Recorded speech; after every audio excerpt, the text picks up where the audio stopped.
Gazette du Togo, une vision sur l'actualité togolaise et sur le monde. Oblige, première partie plus longue, très longue que prévu. Messieurs et dames, vous êtes toujours en direct sur votre radio. Et ce lundi 16 avril, notre invité, c'est le secrétaire national du Comité d'action pour le renouveau CAR, parti membre de la coalition des 14. Et c'est le député Kissi Jean qui est notre invité. Monsieur, encore une fois, bonjour. Rebonjour Joachim, je ne le manquerai jamais, féliciter encore votre direction, votre personnel. Et je ne manquerai pas de le dire jusqu'à l'alternance et au changement des choses, du travail difficile que les journalistes font sans moyens, contrairement à ce qui se passe dans la plupart des autres pays de la sous-région. Ah oui, j'ai vu la preuve la dernière fois aux États-Unis, quand les journalistes étaient là, il fallait voir la différence nette et claire. Ah ouais, vous pouvez pas en faire le rapport. Il n'y a pas de comparaison. Même dans les pays qui ne disposent même pas du 10e de ressources minières que nous avons ici, vous ne pouvez même pas les comparer. Voilà ce qu'est le Togo. Mais quand même, on fait de notre mieux. Nous faisons de notre mieux. Alors, monsieur Kissi Jean, le Togo en crise consacre un sommet extraordinaire pour la crise dans un autre pays. Votre appréciation? Non, je voudrais dire, monsieur Joachim, que le sommet d'avant-hier n'était pas consacré à la crise bissau-guinéenne. C'est le Togo qui l'a vendu comme ça. Sinon, on n'aurait pas parlé d'un autre pays. Mais un autre pays était à l'ordre du jour. Non, c'est ce qu'ils ont vendu. En fait, tout le monde avait appris avant qu'un sommet devait être tenu et ça devait être consacré au Togo et en Guinée-Bissau.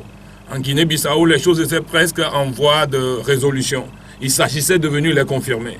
Il y a un autre pays dans lequel il n'y a même pas de voie de résolution pour le moment, c'était le Togo.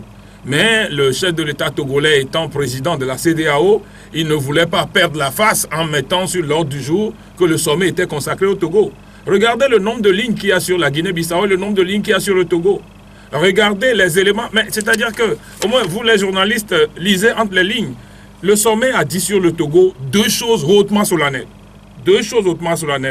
Ils ont donné un mandat sous-régional solennel à deux médiateurs. Parce que jusqu'à présent, à deux facilitateurs.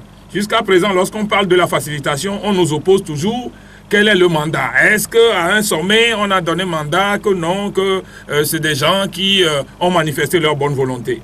Qu'est-ce qui s'est passé le samedi? Un mandat solennel a été donné, sous-régional a été donné à Alpha Condé, et à William Danko Nana Akufo-Addo, président du Ghana. Ils ont reçu un mandat solennel. Officiellement investi. Première chose. Deuxième chose, ils ont préconisé une solution à la situation du Togo en mettant, ça c'est une ligne qu'il faut lire, suivant les principes démocratiques et de l'état de droit. Vous vous souvenez, lorsque nous faisions le comité préparatoire, l'insistance de notre gouvernement, c'était le respect de l'ordre constitutionnel en vigueur, qui pose problème. Mais les chefs de l'État sont allés plus loin en disant, suivant les principes démocratiques et l'état de droit. Ça veut dire qu'il y a une constance que même ce que le gouvernement togolais fait ne respecte pas un certain nombre de principes parce que la démocratie et l'état de droit ne peuvent être imposés qu'à un pouvoir régnant. Donc le sommet... Est-ce que c'est une interprétation que vous faites? Ce n'est pas une interprétation. Mais à qui on demande de faire la démocratie? C'est une dictature. C'est quelque part où il n'y a pas la démocratie. À qui on impose un état de droit? À qui est-ce qu'on impose les droits de l'homme? C'est au gouvernant qu'on impose les droits de l'homme. Donc je crois qu'il faut... C'est un communiqué à étudier minutieusement et par la classe politique et par les médias. Et vous verrez ce qu'il y a dedans. Vous verrez ce qui est caché, mais vous verrez que le sommet a révélé... Donc, à votre entendement, le sommet n'était pas forcément consacré à la crise bissau-guinéenne. Le sommet était consacré à la Guinée-Bissau et le Togo. Voilà.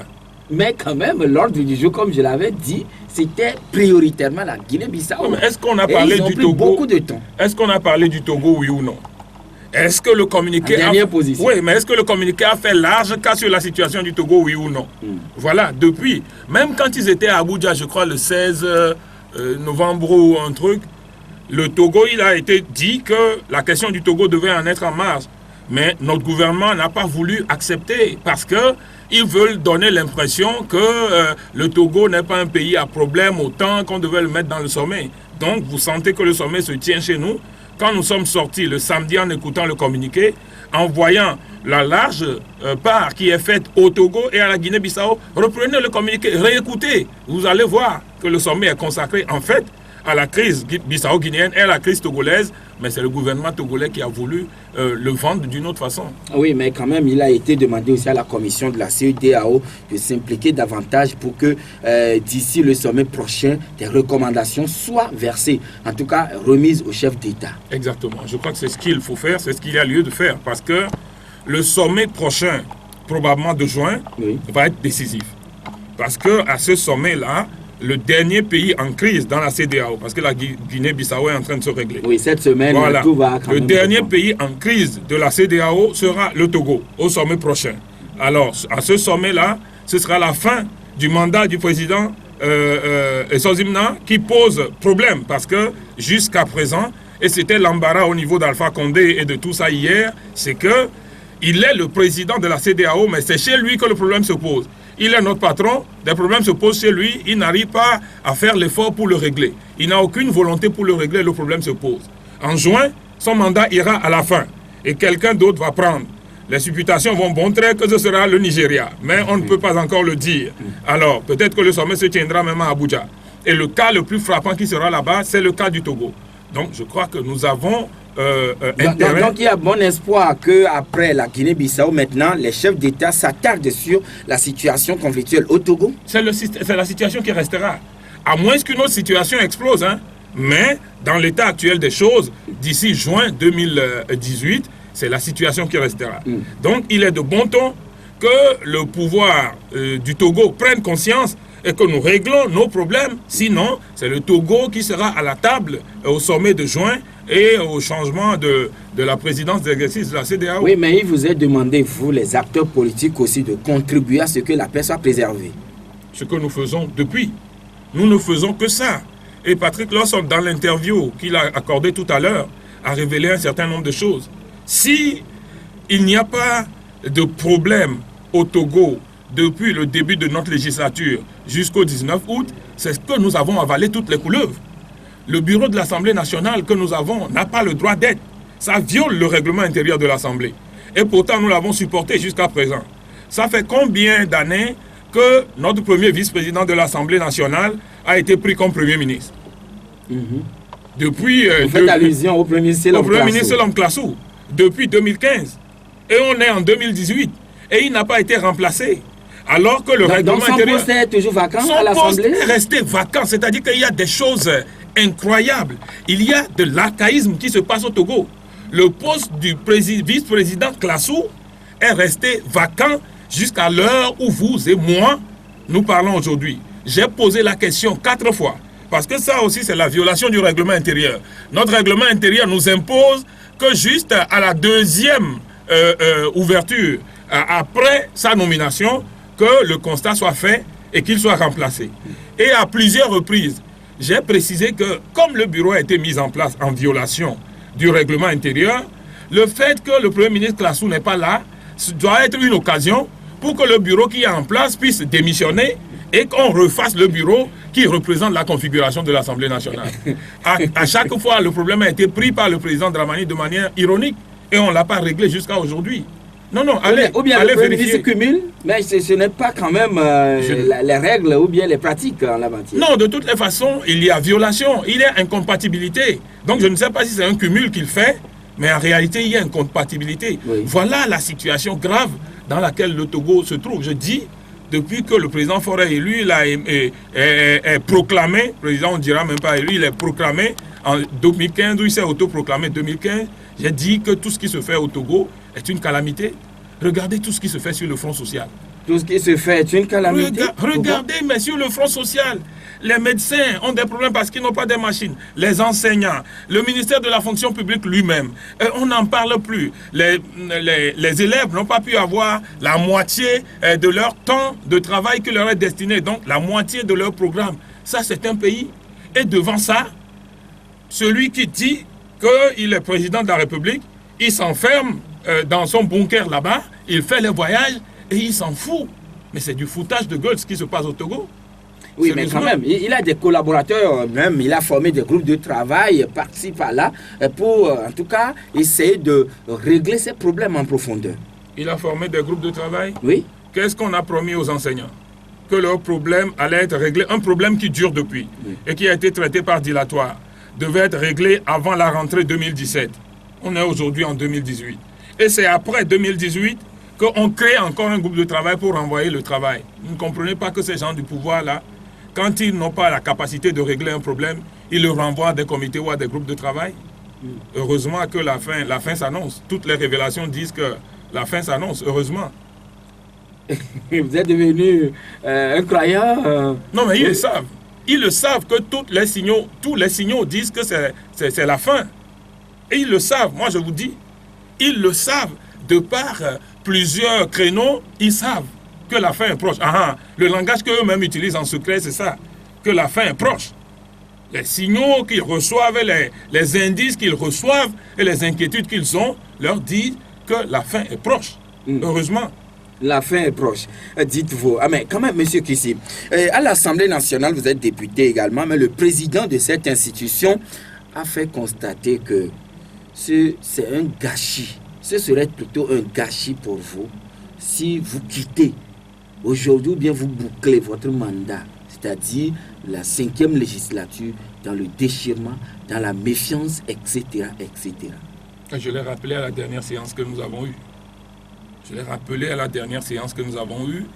Vous partagez du moins son constat? Je ne sais même pas si le mot gâchis est assez fort. Pour moi, ce n'est pas assez fort pour moi. C'est parce que je ne trouve pas encore un autre mot. Sinon, le mot gâchis n'est vraiment pas fort. Parce qu'il a dit qu'au début de la législature, jusque maintenant, nous avions pu faire une union sacrée pour faire avancer les choses. C'est vrai. Les premiers mois quand même. C'est vrai. C'est même pas les premiers mois, les premières années. Jusqu'à l'année dernière. Le travail que nous avons fait, le jour où on va faire le bilan, quand on prendra tous les dossiers sur les lois que nous avons pu voter, les propositions de loi que nous avons faites, les interpellations, les contrôles de l'action gouvernementale, les interventions dans les régions, les interventions dans les questions des mines, les interventions sur les problèmes sociaux des enseignants, etc. Même des sessions à l'intérieur du pays. Ce que nous avons fait, si on le compare aux autres législatures, ce n'est pas pour se glorifier, mais je suis sûr qu'il n'y aura pas de comparaison en termes de nombre. Et puis, subitement, la situation a sombré. Vous vous souvenez, lorsque cette crise a commencé, il y avait eu une séance à l'Assemblée où j'ai dit que le pays est sur les braises. Depuis ce moment-là, rien n'a pu être fait. On n'arrive plus à travailler ensemble. Parce que la crise a tellement gangréné l'Assemblée nationale qu'il y a un problème. Lorsque vous êtes dans une Assemblée nationale où des députés sont menacés, des députés sont pourchassés, et on va et on voit nos frères qui sont de la majorité, cette majorité-là qui soutient des membres du gouvernement, qui donne des ordres aux forces de l'ordre pour qu'on nous poursuive. Mais comment est-ce que nous pouvons travailler ensemble dans ces conditions? Comment est-ce que nous pouvons travailler ensemble? Je crois qu'il faut que... Et Patrick Lawson l'a dit tout à l'heure, que le président Dramani a fait le constat. Mais lui, en tant que président du Parlement, parce que le Parlement, c'est là où, en fait, tout le monde est représenté, où vous êtes obligé, en tant que président, de faire la synthèse entre tout le monde. L'exécutif, c'est un exécutif soutenu par une majorité. Au Parlement, en fait, on dit souvent que le président doit être le chef de l'opposition. Le président de l'Assemblée doit être le chef de l'opposition parce que la majorité risque de dominer la minorité. Et il doit se faire l'avocat de tout le monde. Donc le président doit être l'avocat de la minorité. Alors, Patrick Lawson pose la question. Qu'est-ce qu'il fait pour régler cette question?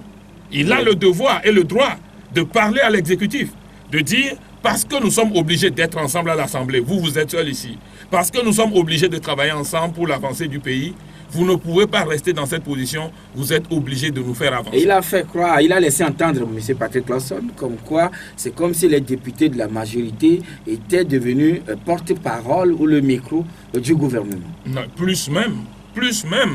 Est-ce que c'est porte-parole ou micro tout simplement?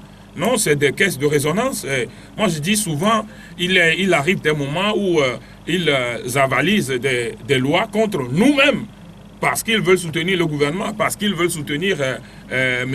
Esozimna Yassingbe, ce qui est vraiment dommage, en fait. Mais quand vous êtes quelquefois en coulisses, ils vous disent des choses. Quand vous venez en plénière, des postures qu'ils prennent, vous ne pouvez pas imaginer. Et ça, si on n'arrive pas à dépasser cette image-là avant que notre Donc législature ne vous, passe. C'est vous dommage. tous, députés, vous faites preuve parfois de mesquinerie, d'hypocrisie. Il y a des députés qui le font. Il y a des députés qui le font. Au niveau Vous de voyez- l'opposition également. Vous voyez des décisions comment au niveau de l'opposition. Nous n'en avons pas besoin. Ce que nous disons à l'extérieur, nous le disons à l'intérieur et nous le disons de manière aussi forte. Donc voilà, en réalité, vous allez sur un problème. Je vais juste évoquer un problème. Vous allez sur ce problème-là où on a pris le chef-lieu de Kovié, de Michintové, et on l'a donné à Kovié. Mais sur ce problème-là, tous les députés de UNIR ont été presque quasi unanimes que ce n'est pas comme ça que ça devait se faire. Tous, nous en avons discuté en commission. Mais j'ai été étonné de voir que lorsque ça a été fait contrairement à ce que les députés ont exprimé et que les populations ont soulevé cette question, les députés membres de l'UNIR n'ont plus pu se prononcer sur la question. Et finalement, Voilà un vous les exemple députés, palpable. vous n'êtes pas indépendants de vos prises de décision? Non, Joachim, Oui. j'ai l'impression que vous avez envie qu'on puisse rire un peu. Vous faites du rion un peu. Vous voyez les députés d'UNIR là, indépendants, vous n'avez jamais vu député UNIR Oui, dire un message. maintenant, la question est de savoir, dès lors qu'on est issu de la majorité présidentielle, on n'a plus les coups de force de pouvoir travailler librement, jouir de sa parfaite indépendance. En réalité, le travail de député, c'est ça. C'est pour ça qu'on dit que le député est le député de toute la nation. Oui. Et par conséquent, vous devez pouvoir soulever les problèmes. C'est-à-dire qu'en réalité, quand vous prenez le Vaud, par exemple, il y a un député UNIR dans le Vaud. Lorsqu'il y a des problèmes graves dans le Vaud, il y a des exploitations des mines, le problème qui se pose avec la SNPT, tous ces problèmes-là, les problèmes qui se posent maintenant avec un autre industriel qui va s'installer dans la zone de Bado, etc. Les problèmes sur lesquels moi je travaille, le problème sur la route de Lomé-Vaughan en Foin, en principe, c'est un député du RPT qui doit aller dire à UNIR, qui doit aller dire à UNIR, mais si vous continuez comme ça, les populations vont se détourner de nous. Et que je suis député du UNIR, je soutiens le gouvernement, mais je soutiens le gouvernement pour que ma population ait un mieux-être. Je ne peux pas accepter ça, ce n'est pas dire quelque chose contrefort. Mais dans tous les combats que j'ai menés dans le Vaud, dans tous ces combats que j'ai menés, jamais aucun député élu ou suppléant de UNIR ne m'a soutenu. Souvent, mais c'était des cas sociaux, c'était pas quand même des problèmes politiques. Politique, ça n'a rien de politique. Moi, je me suis impliqué, je suis dans le comité de résolution des problèmes du phosphate dans le Vaud qui est présidé pourtant par le préfet. Oui. Et chaque fois, demandez au préfet si j'ai jamais manqué une réunion. Il arrive même que nous ayons des séances à l'Assemblée. Et votre collègue de UNIR? Ah, je le vois. Ici aussi, je le vois pas souvent. Aussi dans Il y a droit, mais je le vois pas souvent. Il y a droit, mais je le vois pas souvent. Mais je vous dis, vous vous souvenez que c'est chez vous ici qu'avec un article publié par Olivier Adja, c'est Olivier Adja qui est journaliste, non? C'est Gérard Adja qui est politicien. Par Olivier Adja, moi j'ai eu un problème avec le président Dramani sur des interpellations que j'ai dit que c'était rangé au tiroir. Vous vous souvenez? Il y avait l'interpellation sur la route Lomé-Vaughan en Foin. Je me suis battu avec des menaces, etc. Et moi aussi j'ai persisté. C'est après 18 mois qu'ils ont accepté que ce problème vienne à la page à l'Assemblée, où le ministre, enquiquiné ce jour-là par moi pendant des minutes, a été obligé de venir nous dire qu'on a pris l'argent pour aller acheter des machines. Oui. Je te dis, dans cette épreuve-là, aucun député ou suppléant UNIR ne m'a soutenu. Même en privé, me dire, chef, ce que tu fais là, je te soutiens, mais je ne peux pas parler, ils ne m'ont pas soutenu. Voilà ce qu'on appelle un député. Mais vraiment, ce que moi j'ai... Non, Joachim, dépassons, quittons ce sujet. Mais quand même, monsieur Kissi, vous êtes dépassé visiblement. Cependant, monsieur Patrick Lawson, tout comme le président de l'Assemblée nationale, nourrissent l'espoir que vous pouvez encore sauver les meubles ou sauver ce qui peut l'être avant la fin de votre mandat. Oui, monsieur Patrick Lawson a raison. Sur le plan politique, oui, précisément. Monsieur Patrick Lawson a raison. Mais où se trouve la clé? C'est ça le problème. Si les gens n'arrivent pas à agir, ils n'arrivent même pas à donner un conseil à leur chef. Alors il n'y a que le chef lui-même qui peut se décider. Donc en réalité, la clé pour la volonté politique, c'est-à-dire que le pas nécessaire à faire au niveau de UNIR, ce serait peut-être aujourd'hui une illusion que de croire que ça va venir d'une volonté intelligente ou d'un courage intelligent d'un député uni ou d'un ministre ou d'un conseiller de fort. Je crois que c'est lui-même qui est obligé de faire le sursaut d'orgueil pour pouvoir avancer, pour pouvoir sortir par la grande porte. Moi, je considère que ce serait de l'illusion, après cette mandature que nous avons passée, de croire vers la fin que c'est maintenant. Si ça se passe, si un député a le courage d'aller dire, mais Monsieur le Président, on ne peut pas continuer. Si on continue, le pays va exploser et c'est nous qui perdrons. Ok, on applaudira. Oui, parce que, quoi qu'on dise, les tests qui seront consensuellement décidés au prix vont quand même parvenir sur la table, vont vous parvenir au niveau de l'Assemblée nationale. C'est possible. Oui. C'est possible si nous sommes encore là. C'est possible parce que il se pourrait aussi que l'issue du dialogue mette en place une assemblée législative provisoire ou une constituante. Ça dépend. Là, donc, vous êtes dans la dynamique de transition. Oui, si ça débouche sur une transition. Donc, ce n'est pas nécessairement la configuration actuelle qui sera là. Mais ce qui est important, c'est ça, quoi. Joachim, vous vous souvenez que la dernière fois, on était parti à Accra, je ne sais plus quel jour là. C'était notre dernier voyage à Accra. Oui. Je crois que c'était un mardi. C'était l'autre mardi ou lundi. Non, c'était lundi. Notre dernier voyage à Accra. Lorsque nous étions partis à Accra, nous croyions que du côté du président William Addo, qu'il allait nous annoncer que, comme nous avions discuté le 23 mars au dialogue, et le pouvoir avait promis qu'il allait apporter une réponse, que le pouvoir avait entre-temps apporté une réponse qu'il allait nous donner. Puisque vous vous souvenez, on avait dit que le mercredi d'avant le lundi, là, le pouvoir devait être reçu avant nous. Nous y avons été, et il n'y avait aucune réponse, ni sur les mesures d'apaisement, qui sont les questions prioritaires, ni sur la question de la Constitution de 1992. Ils sont venus plutôt demander que les délais constitutionnels approchent, que le fait qu'on leur a demandé de suspendre la préparation des élections les embête et qu'il faut leur permettre de continuer. C'est ça qu'ils sont allés demander. Oui, mais le ministre Gilbert Barra n'est pas d'accord avec vous. Il dit que vous avez interprété de manière gauche ce qu'ils sont partis dire au président Nana Akufo-Addo. Mais est-ce qu'au moins il a pu vous dire ce qu'ils sont partis dire? Si ce que nous avons... Il reconnaît tout de même qu'une délégation était partie rencontrer le président. Mais comment il peut dire que nous n'avons pas rapporté la vérité, mais lui, il ne situe pas les Togolais. Donc, il n'a pas un devoir de vérité, il n'a pas un devoir de reddition de comptes envers les Togolais. En fait, c'est eux plus que nous. Ceux qui dirigent là, le pouvoir qu'ils ont, ce n'est pas leur bien personnel. Eux, ils ont le devoir de reddition de comptes avec les populations. Et c'est nous qui, en allant, nous venons rendre compte aux populations et ils viennent dire que nous avons menti sans dire ce qui est la vérité. Quelle est la vérité? Nous, c'est ce que nous avons appris, qu'ils sont venus demander qu'il y a des délais constitutionnels, qu'on leur donne la chance. Et avec ça, nous avions déjà les indices. Oui, mais il y a des délais constitutionnels. Joachim, laisse que je te donne ça. Au moment où ils étaient allés, et on a appris ces éléments, on était sortis, moi j'avais déjà des indices qu'il y avait au sein de la classe politique les groupes qui se préparaient parce que le pouvoir voulait avancer sur la préparation des élections. Ils auront besoin demain. S'ils préparent une élection unilatérale et que la coalition n'y participe pas, ils ont besoin des gens qui vont pouvoir participer au nom de l'opposition. Et nous avions des indices déjà que des groupes se préparaient. Nous n'avons pas été étonnés de voir que dans l'espace de quelques jours, moins d'une semaine, il y a des gros groupes qui se forment parallèlement. Vous faites allusion donc au groupe des centristes? On a déjà connu ça au Togo, là, le ridicule. Donc, autrement dit, le groupe des centristes qui est formé depuis le vendredi, si la coalition ne va pas aux élections, le groupe centriste va vous remplacer? C'est ce que vous voudrez insinuer? Ah, mais c'est vous qui le dites. Non. C'est vous qui le dites. Oui, et je suis en train de faire le réalisme à ce que vous avez dit. Mais en suivant les indices, c'est ça. Quand moi je mets les choses côte à côte. La dernière fois, quand on était revenu d'Accra, quand j'étais dans la voiture du retour, je ne pensais qu'à ça. Mais comment se fait-il? Et puis, nous avions eu l'information suivant laquelle tous les grosses calibres, les derniers calibres sont sortis.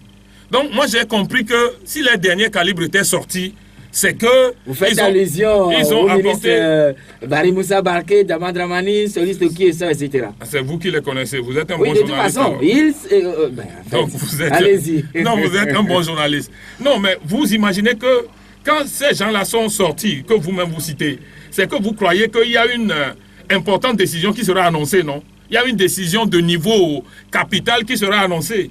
Donc, on a été étonné de voir que tout ce qui est sorti, c'est que non, que la décision de suspension des élections les embête et qu'il y a des délais constitutionnels et qu'il faut, je dis, oh. Donc c'est pour ça que toutes ces sommités-là, on fait le voyage jusque-là, j'ai dit, c'est-à-dire au Glonabé, les jeunes disent souvent chez nous, on vit l'aimer. C'est-à-dire c'est une expression pour dire que ce n'est pas clean, quoi, que ce n'est pas clair. Les jeunes là, WhatsApp là, qui disent cerveau là, ils disent on vit l'aimer.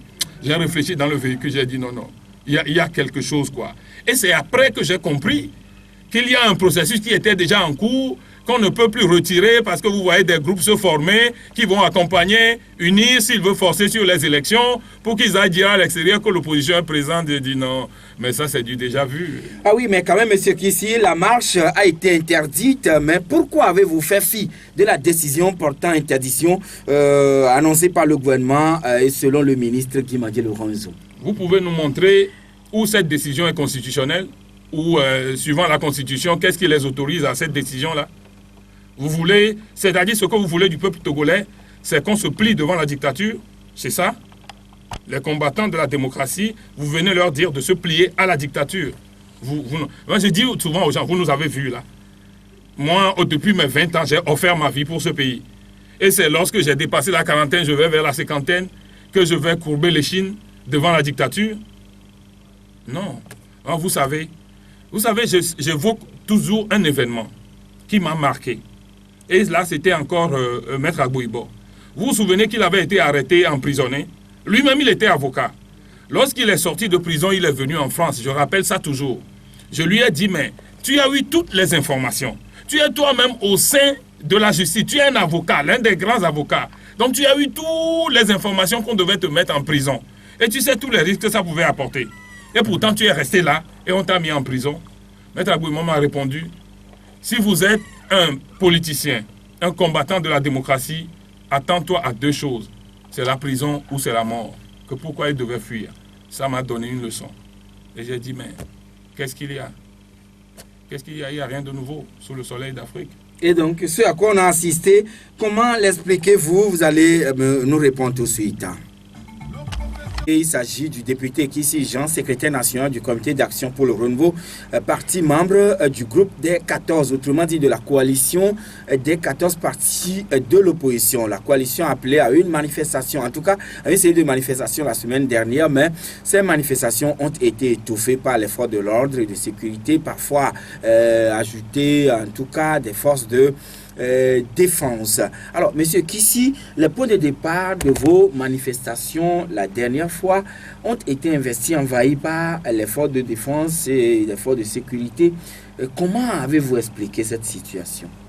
Non, mais qu'est-ce que vous voulez? C'est ce que moi j'appelle la dictature. C'est le règne de la dictature qui est revenu parce que notre constitution nous autorise de manifester. C'est un droit constitutionnel que nous Oui, mais vous avez pris un engagement quelque part. Oui, vous-même, oui. Ce qu'on dit depuis là, l'engagement, vous l'avez où?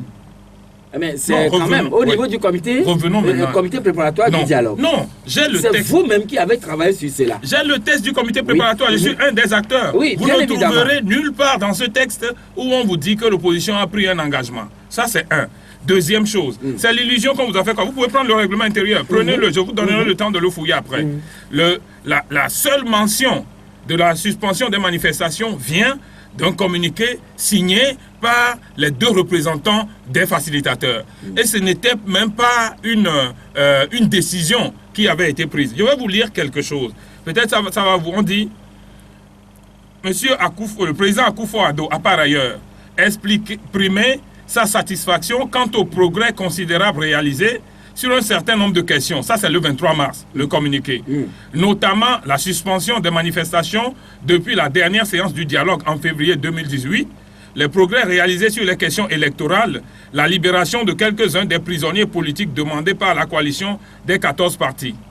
S'il se félicite que nous avions pu accepter de suspendre les manifestations depuis le 18 jusqu'au 23, ça veut dire que ce n'est pas une décision, c'est une disposition. Il nous a demandé notre disposition à pouvoir... Vous savez, c'est un truc qui est connu. Oui. Quand vous êtes dans une situation de conflit... Kissi, vous n'avez pas pris d'engagement comme quoi vous allez suspendre les manifestations pendant que le dialogue se déroule. Ce n'est pas un engagement pris. Vous savez, C'était quoi, c'est alors? dans une pratique. Je vous ai lu le texte tout à l'heure et vous connaissez le communiqué des facilitateurs. Vous savez souvent que vous avez un mouvement citoyen, un mouvement syndical et que vous soyez en conflit avec les gouvernants. On dit souvent que lorsque vous arrivez au jour des discussions, vous devez mettre bas la terre. Donc vous voyez souvent les syndicats, à partir du moment où le gouvernement ouvre des discussions avec eux, ils arrêtent les mouvements, ils suspendent les mouvements en attendant. Donc, lorsque les mouvements sont suspendus, mais lorsque le dialogue même est suspendu, les mouvements reprennent pour mettre la pression. C'est une pratique qui est connue.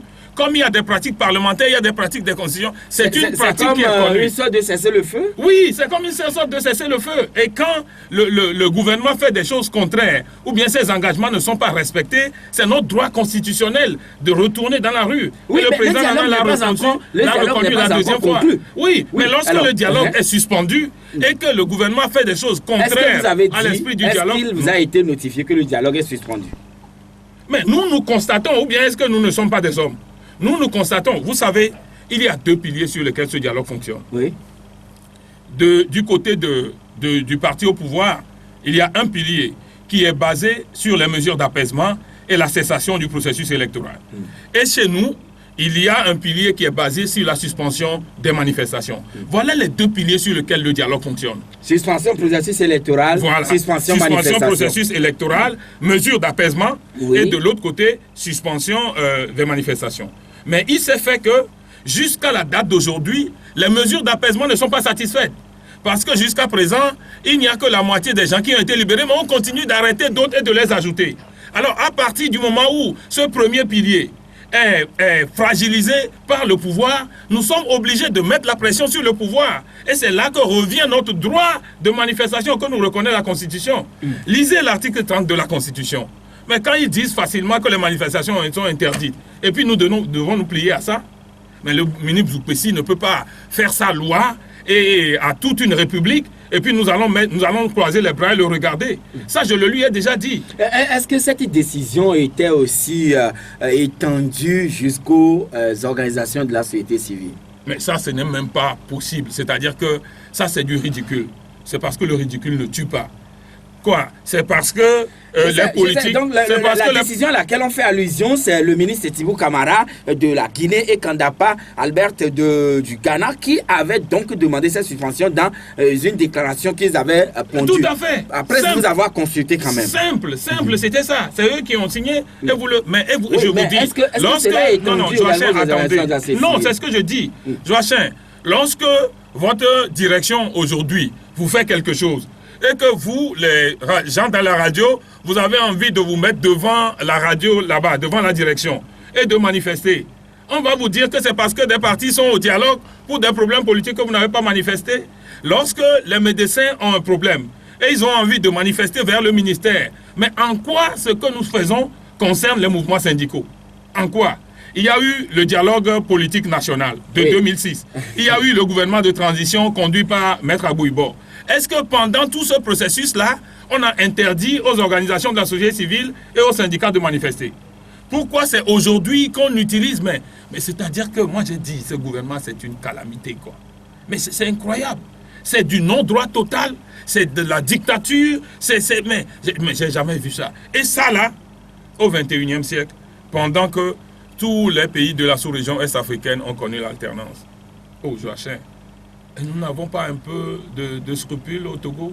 Ah oui, le ministre Gilbert Barra la dernière fois disait que le Front citoyen Togo Debout est une association ou disons une aile marchande de la coalition et que des gens se seraient même encartés au niveau des partis membres de la coalition avant de se retrouver dans ce regroupement. Donc quand on est membre du Front citoyen Togo Debout, on ne doit pas être militant d'aucun autre parti politique. Donc quand tu es militant d'un parti politique, vous avez un problème social, vous avez des mouvements sociaux, tu dois aller remettre ta carte. Mais ça c'est une chanson que personne plus n'écoute au Togo. Ou lorsque la STT avait fait des mouvements, on dit que c'est les politiques qui les ont envoyés. Lorsque le CFOT fait des mouvements, voilà, on dit que c'est les politiques qui les ont manipulés. Et lorsque la société civile se lève, on dit que c'est les politiques qui les ont manipulés. Pour des professeurs, c'est-à-dire que des professeurs d'université. Ce n'est pas professeurs du lycée qu'on appelle là. Hein. C'est des professeurs agrégés d'université. Donc, vous venez vous mettre devant eux. C'est sommité de l'intelligence. Et pour vous leur dites, lorsqu'ils font quelque chose, que c'est parce qu'ils sont manipulés. Mais ce discours est dépassé, franchement. C'est lorsqu'on est médiocre et qu'on n'a pas la capacité de régler les problèmes qu'on trouve toujours ces artifices-là comme argument. Voilà, manifestation étouffée. Et également, le sommet de la CEDEAO a quand même pris des décisions importantes vis-à-vis du Togo. Quelle sera la suite au niveau de la coalition? Non, mais qu'est-ce que nous allons faire? C'est-à-dire que nous sommes heureux que le pouvoir du président Nana Addo et du président Alpha Condé sont renforcés. Et je crois qu'ils doivent mettre tout en œuvre. Donc ça veut dire que le dialogue va reprendre ou bien le compteur MIR est ramené à zéro? Non, ce n'est pas nous qui pilotons le dialogue. Oui. Et pour le moment, nous sommes dans une période de suspension de fait. Donc, nous ne pouvons pas déclarer la fin du dialogue ou le compteur mis à zéro. Non, nous respectons les facilitateurs. Vous savez, et nous sommes nous-mêmes étonnés et écœurés par ce qui se fait parce que lorsqu'un président d'une république laisse sa république et vient se consacrer à notre problème et le pouvoir en place se comporte comme ça, vraiment, c'est inadmissible. Donc, nous ne pouvons pas aller déclarer que le dialogue est fini. Nous constatons une suspension de fait. Lorsque le facilitateur nous appellera, ou si les deux qui se mettent ensemble pour nous appeler, nous répondrons. Mais nous considérons que les problèmes doivent être réglés. J'ai écouté tout à l'heure un des représentants des centristes qui nous dit « Mais si nous voulons faire les réformes, nous devons faire les réformes et que nous ne devons pas mettre la question de la candidature de Fort au centre. » En réalité, ce n'est pas nous qui avons mis la question de la candidature de Fort au centre. C'est le discours que le pouvoir fait tenir à un certain nombre de journalistes. Pas tous, heureusement un petit nombre. Et nous voyons qu'aujourd'hui, ceux qui se disent les centristes ont aussi le même langage. Vous voyez la liaison, vous voyez le rapport. Quelqu'un dit on ne voit pas le rapport. Est-ce que vous voyez le rapport, Joachim? Vous voyez le rapport directement? Moi, je ne vois pas le rapport. Vous ne voyez pas le rapport. Moi, je vous, ne ne vois pouvez pas vous ne pouvez pas le voir. Non, c'est ça qui est en cours. Lorsque nous avons posé nos revendications, nous avons posé le rétablissement de la Constitution de 92 avec le sacrement en aucun cas, nul ne peut exercer plus de 2 mandats.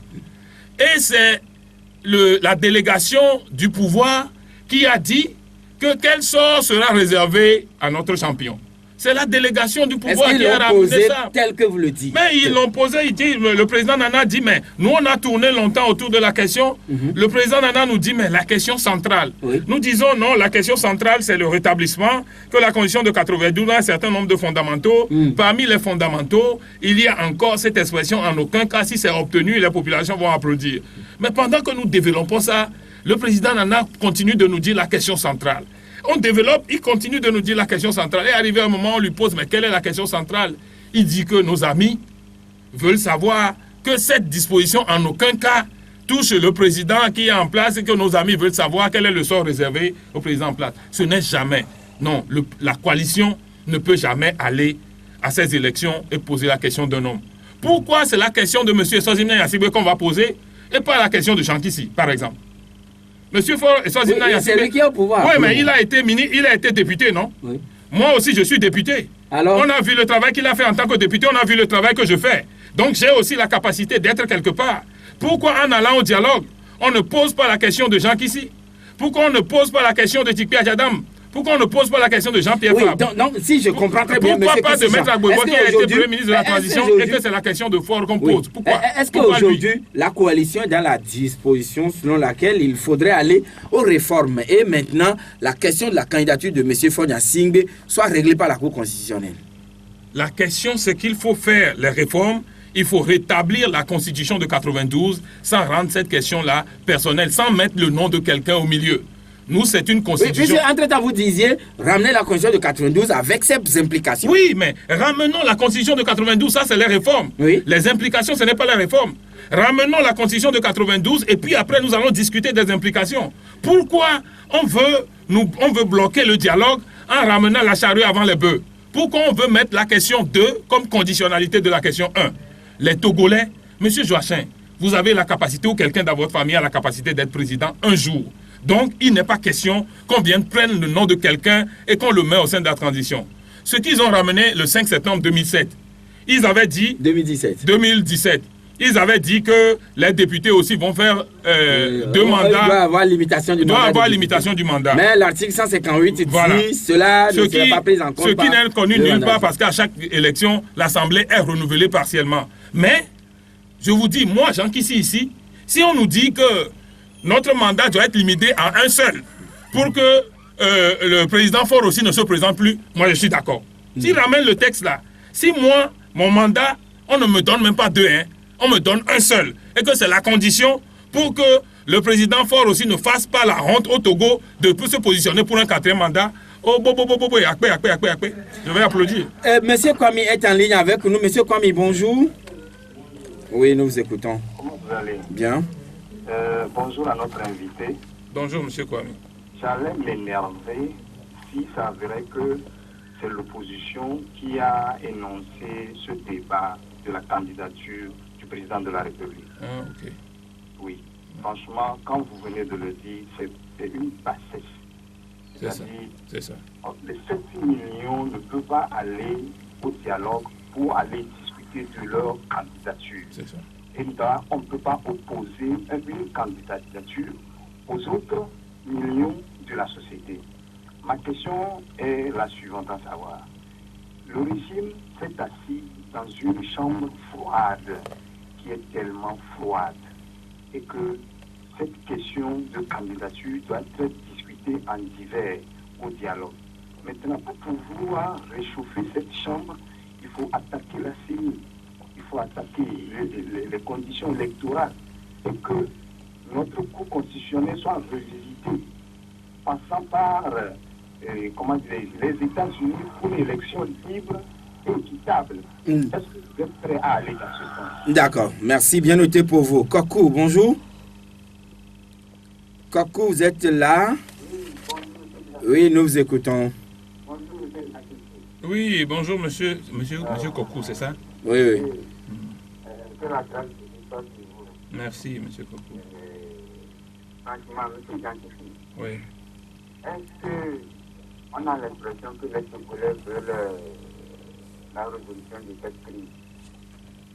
Même si on vous dit aujourd'hui, que vous avez pris un engagement, même dans une famille, quand un couple se bat, lorsqu'une troisième personne vient pour résoudre le problème qu'ils ont, automatiquement tout le monde se calme et la troisième personne qui est venue essaie de résoudre. Est-ce que maintenant on va vous dire aujourd'hui que l'opposition a fait un engagement et qu'il va déroger à cet engagement?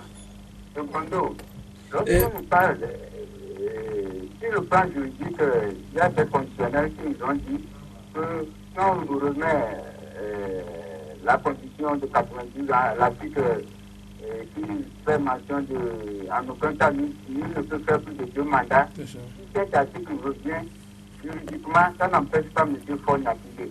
Mais je me pose la question, pourquoi ça n'empêche pas, mais ça fait un débat dans le dialogue? D'accord, merci, bien noté. Et nous allons prendre le 3e intervenant qui est en ligne avec nous sur le 92 02 80 63 ou bien 22 21 80 99. Allô?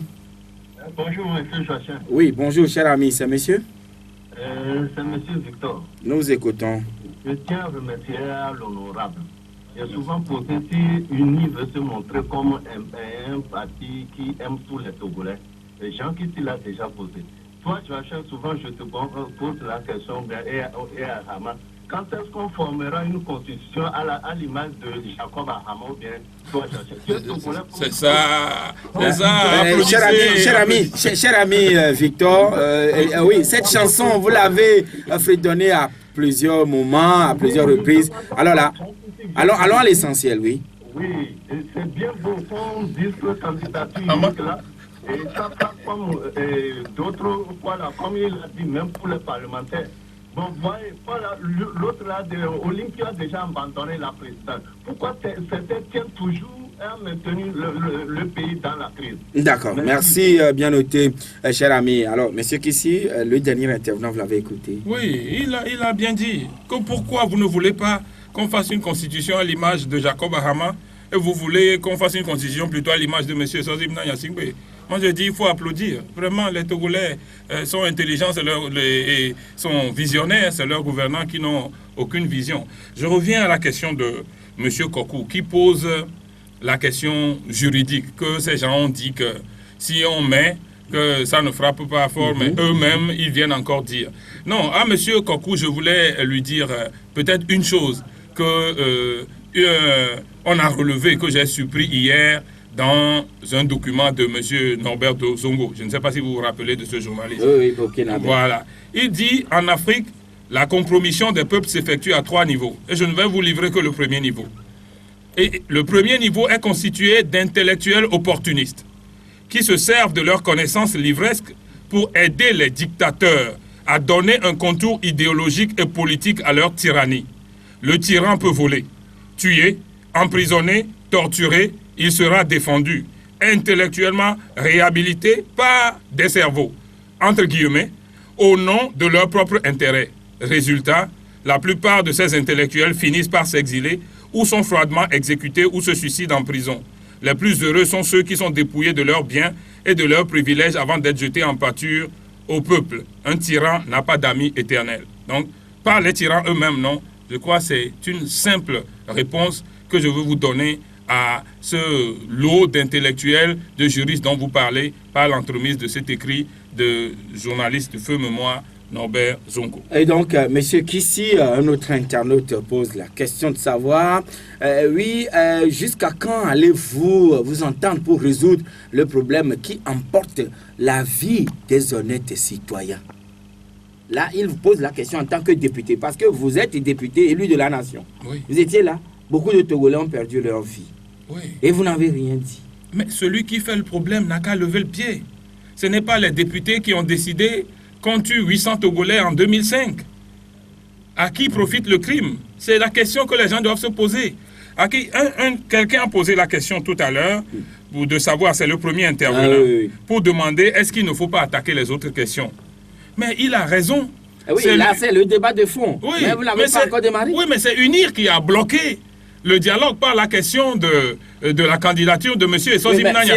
Finalement, si on comprend bien, c'est vous les acteurs qui dictez l'orientation à suivre ou bien comment la facilitation doit être menée ou bien c'est le facilitateur qui vous impose la conduite à tenir. Mais si quelqu'un ne veut pas avancer, comment voulez-vous avancer? Quand vous êtes un facilitateur, ça veut dire que c'est ça le problème. Le médiateur peut imposer quelque chose aux parties en conflit.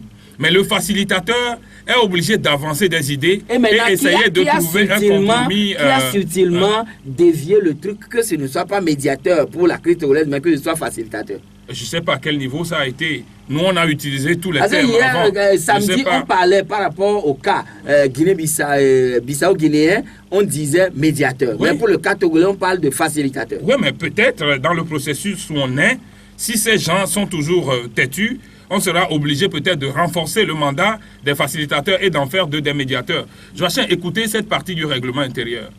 L'accord global sera constitué des points d'accord sur les différents sujets à l'ordre du jour. Des points d'accord sur les différents sujets. Ça veut dire qu'on doit pouvoir aborder les différents sujets. C'est ce que le texte dit. Et pourtant, depuis le début, on est bloqué sur une question. Et pendant qu'on est bloqué sur une question, la question qui doit être réglée prioritairement, qui sont les mesures d'apaisement, on ne les a même pas réglées. Qui bloque le dialogue alors? Ah oui, maintenant le dialogue est bloqué. Ministre Gilbert Barra disait la dernière fois que vous avez violé le soubassement du dialogue. Il faudrait en tirer les conséquences. Est-ce que cela doit sous-entendre que vous devriez maintenant aller aux élections? Je ne sais pas ce qu'il appelle. Alors, si vous devez aller aux élections, si l'élection est organisée, est-ce que la coalition ira? Vous voyez une élection dans cette situation-là? Non, M. Joachim, soyons sérieux. Mais vous dites quand même que le pouvoir organise, prépare unilatéralement. Oui, mais vous voyez les Togolais se soumettre à une élection dans cette situation? Mais voilà un président qui est rejeté par tous les Togolais. Quand on fait un sommet quelque part aujourd'hui, ils sont allés au Mali, ils sont allés à Abuja la dernière fois, partout où il va, les Togolais s'organisent pour aller faire des manifestations contre lui. Il ne peut pas aller quelque part aujourd'hui à un sommet où il y a les Togolais, où les gens ne s'organisent pas pour aller faire des manifestations partout, tout le monde. Mais pourquoi il ne peut pas dire, en fait, la solution, c'est lui? Et que pour se faire admettre de nouveau dans le cœur des Togolais, et qu'il est jeune, il faut qu'il prenne la décision de ne pas écouter des gens qui lui conseillent un certain nombre de choses et de régler le problème togolais. Et qu'on est obligé de vivre dans les rues de Togo des scènes où on poursuit à coups, comme dans des westerns, on poursuit des députés à l'Assemblée nationale. Nous sommes les 92 élus de cette République, nous les 91 et puis lui.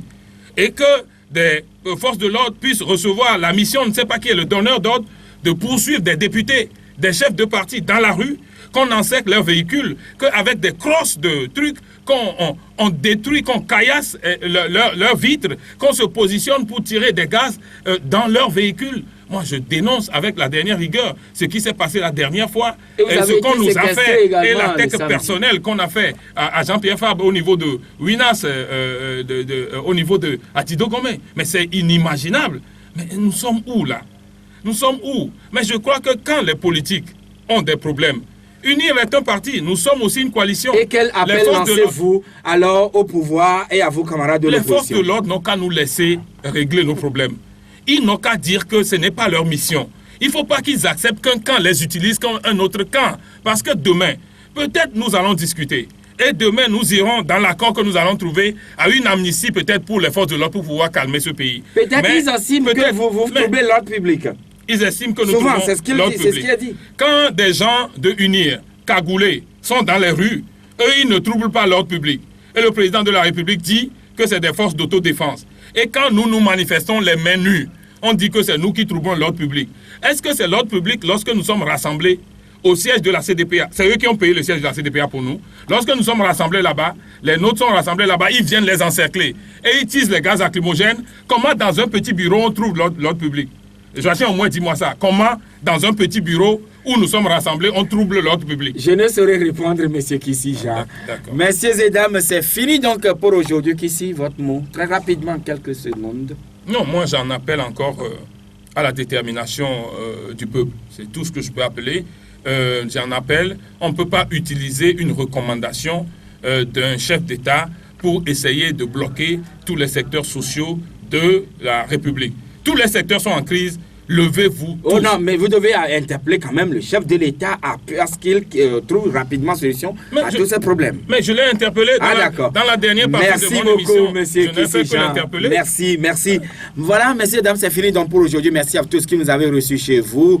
Audi Atu, c'est fini. Merci. Coco le Parisien derrière la baie vitrée. À ses côtés, il s'appelle... Stéphane Sedoufior, Vidakou Kofi Anani, Joseph Nati, Awali Ahamado.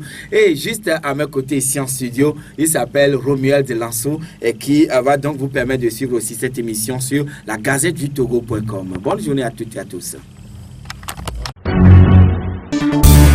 La Gazette du Togo, une vision sur l'actualité togolaise et sur le monde.